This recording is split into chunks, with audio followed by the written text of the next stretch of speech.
Hello students, in this video we will study chapter number 3 of geography, motions of the earth.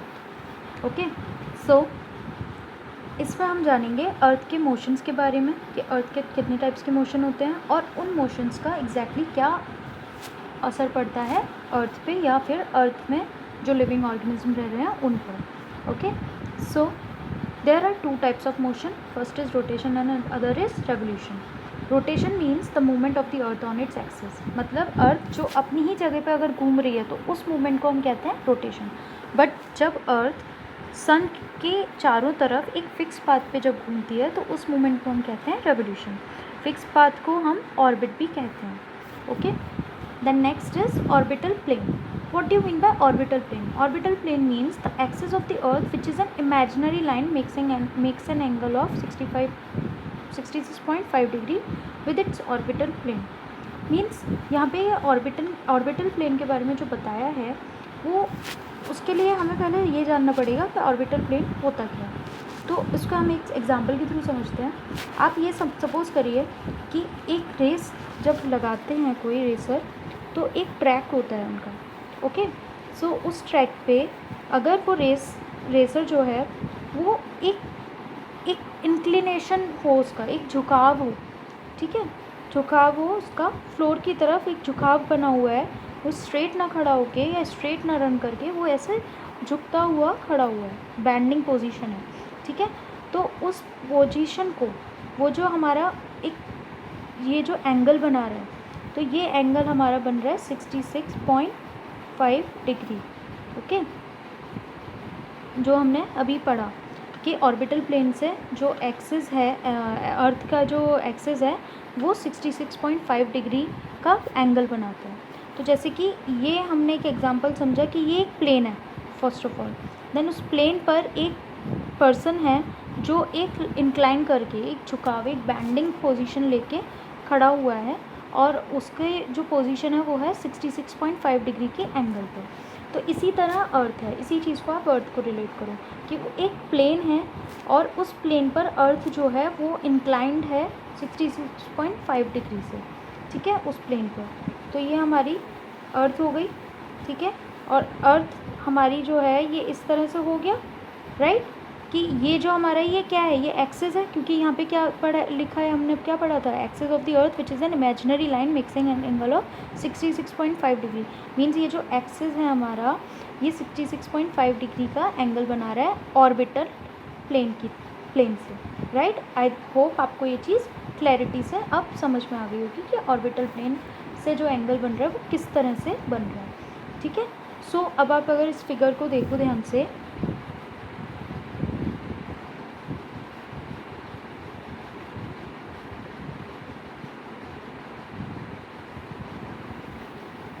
देखिए ये orbital plane है और ये हमारी अर्थ जो है ये झुकी हुई है. ठीक है, हमारी अर्थ बेसिकली टिल्टेड फॉर्म में है तो उसका जो एक्सिस है वो इस तरह से 66.5 डिग्री का एंगल बना रहा है. नॉर्थ पोल और साउथ पोल हमारी यहाँ पर इस पोजीशन पर है. ठीक, नॉर्थ पोल ऊपर राइट साइड की तरफ और साउथ पोल पीछे की तरफ. Okay, so next is circle of illumination. Circle of illumination का क्या मीनिंग होता है? The circle that divides the day from night on the globe. जिस सर्कल के थ्रू, जिस पर्टिकुलर लाइन के थ्रू हमारा डे और नाइट अलग होता है, अलग डिवाइड कर दिया जाता है एक ग्लोब पर, तो उस पर्टिकुलर लाइन को हम सर्कल ऑफ इल्यूमिनेशन भी बोलते हैं.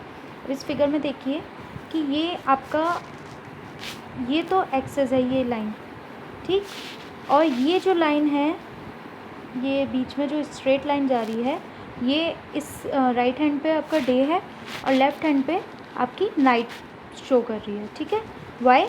बिकॉज यहाँ पर क्या है, यहाँ पर सन है तो सन की तरफ जिसकी पोजीशन है वो पर्टिकुलर पार्ट पे वो जो हाफ पार्ट है उस हाफ पार्ट पर पूरा डे हो रहा है और जो अदर हाफ पार्ट है जो पीछे की तरफ है उस पर नाइट हो रही है. ठीक है, the portion facing the sun experience day while the other half away from the sun experience night. Now rotation, जैसे कि हमने अभी बताया कि रोटेशन क्या होता है, एक मूवमेंट जो अर्थ अपनी ही जगह पर रह के कर रही है. ठीक है, so that movement is rotation. अब ये जो रोटेशन है ये एक पूरा राउंड कब कितनी देर में ले लेती है? The earth takes about 24 hours to complete one rotation around its axis.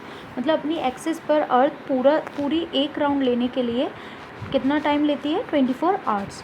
ठीक है। The period of the rotation is known as the earth day, means the daily motion of the earth. और उस पर्टिकुलर पीरियड को हम अर्थ day भी बोलते हैं या फिर डेली मोशन ऑफ द अर्थ बोलते हैं। और जैसा कि आपको पता है रोटेशन की वजह से फिर हमें क्या पता चला कि डे और नाइट जो होता है वो रोटेशन की वजह से होता है। ठीक है। देन आपने कभी सोचा है कि अगर अर्थ रोटेट नहीं करेगी तो क्या होगा? So if there had been no rotation of the earth, one half of the earth would have been constantly in daylight और another half would have been constantly in dark. इसको हम इस चीज़ से समझते हैं। ये जो हमारा ये पर्टिकुलर पिक्चर है ये क्या शो कर रहा है कि ये जो अर्थ है इसका वन हाफ क्या है? सन की तरफ और अदर हाफ जो है वो पीछे की तरफ है। तो इसमें अगर हम देखें, अगर ये सपोज़ करिए रोटेट ना करे, ये एज इट इज़ फिक्स्ड ही रहे अर्थ इस जगह, तो ये रोटेट नहीं करेगी अगर, तो ये जो पर्टिकुलर ये पार्ट जहाँ पे डे लाइट पड़ रही है, जो जहाँ पे सनलाइट पड़ रही है, वहाँ पे हमेशा के लिए फिर सनलाइट ही पड़ा करेगी। और जो अदर पार्ट है, बैक पार्ट है, उधर उस अदर हाफ में सनलाइट नहीं पड़ेगी, मतलब वहाँ पे डार्क होगा और धीरे धीरे डार्क बढ़ता जाएगा। और इसी तरह यहाँ पर सनलाइट जो है, यहाँ पे जो सनलाइट की वजह से गर्मी हीट बहुत ज़्यादा बढ़ जाएगी और टेम्परेचर हाई होता जाएगा।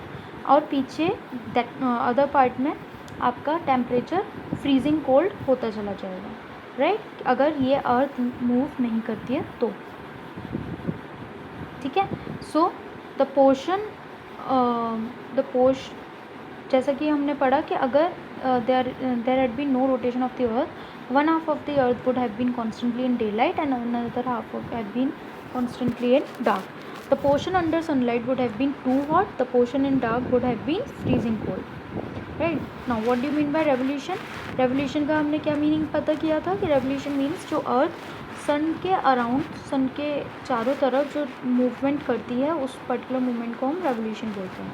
The time taken by the earth to complete one revolution is called 1 year. जो अर्थ एक रेवोल्यूशन को कंप्लीट करने के लिए टाइम लेती है वो टाइम होता है 1 ईयर के बराबर। जो वैसे एग्जैक्ट टाइम 365 डेज़ नहीं होता, 1 ईयर में कितने डेज़ होते हैं? 365 days, right. So but exact time 365 days नहीं होता बल्कि 365 डेज़ 6 आवर्स, ये है एग्जैक्ट टाइम। बट हम लोगों ने अपने कन्वीनियंट के अकॉर्डिंग, हम ह्यूमन बींग्स ने इसको 365 की तरह रेफ़र करते हैं। ठीक है।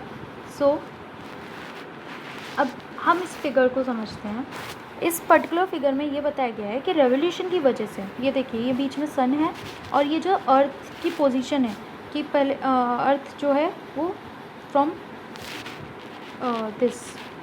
राइट टू लेफ़्ट मूवमेंट कर रही है। ठीक है।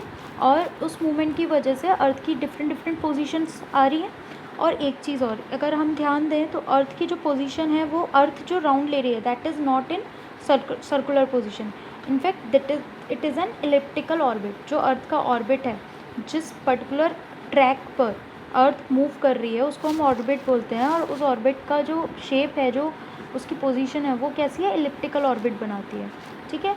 नाउ एक तो हमें ये पता चलता है कि रोटेशन की वजह से क्या होता है, डे एंड नाइट, जो हमें डेली बेसिस पे हम जो देखते हैं कि डे हुआ और नाइट हुआ, ये बेसिकली अर्थ का रोटेशन की वजह से होता है ना। नेक्स्ट इज़ रेवोल्यूशन की वजह से क्या होता है? रेवोल्यूशन की वजह से हमें देखने को मिलता है सीज़न में चेंजेस।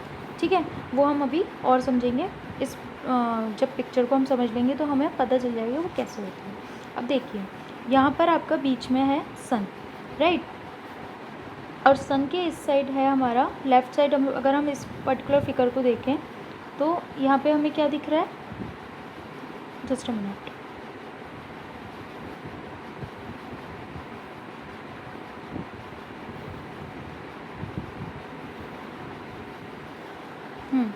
सो सन के लेफ़्ट साइड में हमें क्या दिख रहा है? हमें दिख रहा है कि अर्थ की जो टिल्टेड पोजीशन, जैसा कि मैंने आपको बताया था कि अर्थ एक झुकाव लेके खड़ी रहती है, मतलब खड़ी रहती है एज इन कि अर्थ का एक इंक्लाइंड पोजीशन होती है 66.5 डिग्री की तरफ। ठीक है। नाउ अब इसमें अगर आप नोटिस करो तो अर्थ का जो एक्सिस के अकॉर्डिंग अगर हम इसका इक्वेटर बनाएं तो इसका इक्वेटर कुछ इस तरह से बनेगा। ठीक है। अब इक्वेटर के जो अबव पार्ट होता है वो हमेशा नॉर्दर्न हेमिस्फीयर होता है और इक्वेटर का जो बिलो पार्ट होता है वो होता है साउदर्न हेमिस्फीयर। तो इसमें क्या हो रहा है कि जो सन की सनलाइट पड़ रही है वो नॉर्दर्न हेमिस्फीयर में ज़्यादा पड़ रही है और साउदर्न हेमिस्फीयर में कम पड़ रही है, ठीक है। तो इसी वजह से जो साउदर्न हेमिस्फीयर है वहाँ पर आपका सन का जो टेम्परेचर है उतना नहीं पहुँच रहा जितना नॉर्दर्न हेमिस्फीयर पे पहुँच रहा है।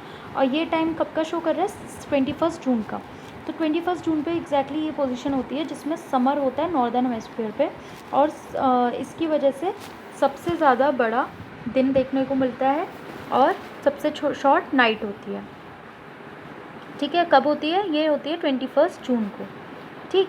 देन अच्छा, नेक्स्ट इज़, अब इसमें देखिए एक चीज़ और, इसकी वजह से हमें क्या पता चलता है, क्योंकि सनलाइट जो है वो नॉर्दर्न हेमिस्फीयर पे ज़्यादा पड़ रही है, तो दैट मीन्स वहाँ पर होती है समर सीज़न। लेकिन एग्जैक्टली अपोजिट क्या होता है कि साउदर्न हेमिस्फीयर पे सन की जो लाइट है वो इतनी ज़्यादा नहीं पड़ रही, तो इस वजह से यहाँ पर क्या है? विंटर सीजन, ठीक है। नाउ नेक्स्ट इज़, अब देखिए आप अगर एक और चीज़ नोटिस करें तो अर्थ का जो इंक्लाइंड पोजीशन है वो एज इट इज़ है सब जगह। जो आपका एक्सिस का पोजीशन है जो 65, वो अर्थ का जो शेप है वो इस जगह ऐसी ही है, ठीक है। जो एक्सिस का हमारा है वो ऐसा नहीं है कि कहीं कहीं यूँ इस साइड हो कि अर्थ ऐसे है और उसका झुकाव दूसरी तरफ हो गया, राइट, उसने शेप चेंज कर ली। तो ये इसका मतलब ये एक तो हमें इसमें कंफ्यूज नहीं होना। नाउ नेक्स्ट इज़, अब अर्थ हम पहुंचते हैं, अगर हम अपोजिट साइड देखें 22 दिसंबर की, इसमें देखिए इसमें क्या हो रहा है। इसमें भी अगेन अगर हम इक्वेटर का डिवाइड करें तो हमारा कुछ इस तरह से आ जाएगा, ठीक है। तो अब इसमें भी देखिए नॉर्दर्न हेमिस्फीयर हमारा अपर पार्ट होता है और साउदर्न हेमिस्फीयर बिलो पार्ट, और यहाँ पे सन की ज़्यादा लाइट्स कहाँ पड़ रही है, ज़्यादा डे लाइट कहाँ पड़ रही है? साउदर्न हेमिस्फीयर पे। दैट मीन्स समर सीज़न होगा साउदर्न हेमिस्फीयर में और नॉर्दर्न हेमिस्फीयर में विंटर होगी। मतलब जितनी भी कंट्रीज़ नॉर्दर्न हेमिस्फीयर में आती हैं उन सब कंट्रीज़ में विंटर हो रहा होगा, और जितनी भी कंट्रीज़ साउदर्न पार्ट में आती हैं साउदर्न हेमिस्फीयर में उधर उधर समर होगा, ठीक है। और हमारा इंडिया कहाँ आता है? नॉर्दर्न हेमिस्फीयर पे। तो 22 दिसंबर की ये पोजीशन है, तो हम एज यू नो दिसंबर में विंटर्स होता है, तो क्यों होता है? इस पोजीशन की वजह से, राइट। नाउ नेक्स्ट इज़, अगर आप ये दो पोजीशन देखिए, इसमें क्या शो किया हुआ है? 21 मार्च एंड 23 सितंबर। सीज़न का डिफरेंस है, means one is of autumn season and other is spring season. But यहाँ पे सिमिलैरिटी क्या है इन दोनों की पोजीशन पे? इस पर सिमिलैरिटी सबसे बड़ी ये है कि दोनों में से कोई भी पोल, साउथ पोल हो या नॉर्थ पोल, कोई भी एक पोल भी सन की तरफ झुका हुआ नहीं है। मतलब अगर हम 21 जून या 22 दिसंबर का पार्ट देखें तो वहाँ पे 21 जून में नॉर्थ पोल जो है वो सन की तरफ है, सन की तरफ झुका हुआ है। और एक चीज़ और नोटिस करिए, जो नॉर्थ पोल है 21 जून का जो नॉर्थ पोल है उसमें क्या शो हो रहा है कि अगर अर्थ कितना भी घूमे नॉर्थ पोल पे लाइट पड़ेगी ही पड़ेगी, राइट। तो उसकी वजह से क्या होता है कि for 6 months, for continuous 6 months यहाँ पे डे लाइट रहती है, मतलब दिन रहता है। और same reverse in the case of south pole पे कितना भी अर्थ हमारी रोटेट कर रही है, लेकिन यहाँ पर क्या हो रहा है, यहाँ पे अर्थ की पोजीशन जो है उस तरह से है कि सन की जो लाइट है वो साउथ पोल पे पड़ेगी ही नहीं, तो उसकी वजह से यहाँ पे 6 मंथ्स कंटिन्यूसली नाइट रहती है। एंड अपोजिट साइड अगर हम 22 दिसंबर की बात करें तो यहाँ पे उल्टा होता है, नॉर्थ पोल में सन की लाइट नहीं पड़ती 6 मंथ्स तक, तो इस वजह से यहाँ पे डार्क होता है, नाइट होती है। और यहाँ पे साउथ पोल में क्या होता है कि साउथ पोल में सन की लाइट 6 मंथ्स तक लगातार कंटिन्यूसली पड़ती है, तो इस वजह से यहाँ पे 6 मंथ्स तक डे रहता है, ठीक है। Now coming to the 21 March and 23 September autumn and spring season. इधर क्या होता है कि यहाँ पे पोल्स जो हैं वो ऐसा कुछ नहीं है कि नॉर्थ पोल और साउथ पोल पर्टिकुलरली सन की तरफ इंक्लाइंड है, ऐसा नहीं है, ठीक है। तो यहाँ पर क्या होता है, ये इक्विनॉक्स बोलते हैं इस पोजीशन को। वाई? बिकॉज यहाँ पर डे एंड नाइट जो है वो एग्जैक्टली इक्वल टाइम के लिए होता है, ठीक है। यहाँ पर नाइट लॉन्ग या डे शॉर्ट ऐसा वाला कुछ नहीं होता। अदरवाइज़ यू नो ना कि जून में, मतलब मीन्स समर में और विंटर में हमारे इंडिया में भी हम क्या देखते हैं कि एक सीज़न में डे ज़्यादा बड़े होते हैं और नाइट शॉर्ट होती है, और एक में नाइट ज़्यादा बड़ी होती है, डे शॉर्ट होता है। बट इस पर्टिकुलर पोजीशन पे, इक्विनॉक्स पोजीशन पे ऐसा कुछ भी नहीं होता, day and night exactly equal time लेते हैं, ठीक है। तो जितने घंटे का दिन होता है उतने ही घंटे का रात होती है, and same in the case of autumn season. तो ये पर्टिकुलर कब होता है, 21 मार्च को और 23 सितंबर को। This is the exact date, ठीक है। अब अगर आपने इस पर्टिकुलर पिक्चर को अच्छे से समझ लिया, ठीक है, तो आपको ये जो आगे के स्लाइड्स हैं उसको समझने में कोई इशू नहीं होगा, क्योंकि अल्टीमेटली मैंने वही पार्ट जो मैंने आपको डायग्राम में से बताया है उसी चीज़ को बस मैंने थ्योरेटिकल वे में आपको यहाँ पे शो किया है। जैसे कि इक्विनॉक्स के बारे में भी हमने बात की थी, तो इक्विनॉक्स के बारे में हमने बात की थी 21 मार्च एंड 23 सितंबर को होता है। उस time direct rays of the sun fall on the equator, जो सन की रेज होती है वो इक्वेटर पर डायरेक्टली रेज फॉल होती हैं, ठीक है। एंड इस पोजीशन पे क्या होता है, कोई भी पोल सन की तरफ टिल्टेड नहीं होता, पूरी जो होल अर्थ है वो equal day and equal night सब एक्सपीरियंस करती है। देन समर सॉल्स्टिस, अच्छा समर सॉल्स्टिस मैंने आपको सिर्फ टर्म नहीं बोला, जिस टाइम 21 जून वाली टाइम पे अगर आप नोटिस करें, जिस टाइम नॉर्दर्न हेमिस्फीयर पे समर सीज़न होता है उस पर्टिकुलर टाइम को हम समर सॉल्स्टिस नाम देते हैं, और जब नॉर्दर्न हेमिस्फीयर पे विंटर सीज़न होता है तो उस पर्टिकुलर टाइम को हम विंटर सॉल्स्टिस नाम देते हैं, ठीक है। तो समर सॉल्स्टिस में क्या होता है, ऑन 21 जून हमने जो पढ़ा था, क्या पढ़ा था कि 21 जून वाले दिन क्या क्या होता है, तो नॉर्दर्न हेमिस्फीयर जो है वो सन की तरफ टिल्टेड होता है, तो इसकी वजह से जो सन की लाइट है वो डायरेक्टली कहाँ पड़ रही होती है, ट्रॉपिक ऑफ कैंसर पे, और इसकी वजह से ये सबसे ज़्यादा, ये वाला एरिया सबसे ज़्यादा हीट कैप्चर कर रहा होता है, ठीक है। Then the areas near the poles receive less heat as the rays of the sun are slanting. तो दैट मीन्स जैसे नॉर्थ पोल का मैंने आपको ये तो बताया कि जो नॉर्थ पोल है वो कंटिन्यूसली 6 मंथ्स तक उस पर सन की लाइट पड़ेगी, बट सन की डायरेक्ट लाइट नहीं पड़ेगी, स्लैंटिंग लाइट पड़ेगी। और हमने लास्ट चैप्टर में ये पढ़ा था कि स्लैंटिंग लाइट जो होती है उसकी वजह से टेम्परेचर में इतना ज़्यादा असर नहीं होता, और इसी वजह से वहाँ पर बहुत ज़्यादा ठंडी होती है, ठीक है, नॉर्थ पोल में। Then since a large portion of the northern hemisphere is getting light from the sun, it is summer in the regions of north of the equator, क्योंकि ज़्यादातर पोर्शन जो होता है नॉर्दर्न हेमिस्फीयर का वो सन receive कर रहा होता, सनलाइट रिसीव कर रहा होता है, एंड इसलिए नॉर्दर्न हेमिस्फीयर पे इस टाइम समर सीजन चल रहा होता है। Then longest day and the shortest night at these places occur on 21 June. जो सबसे बड़ा दिन और सबसे छोटी रात जो होती है वो 21 जून को ही होती है। तो इस टाइम साउदर्न हेमिस्फीयर पे कंडीशन जो होती है वो एग्जैक्टली रिवर्स होती है, वहाँ पर विंटर सीजन होता है और वहाँ पर नाइट्स लॉन्ग और डेज शॉर्ट होते हैं।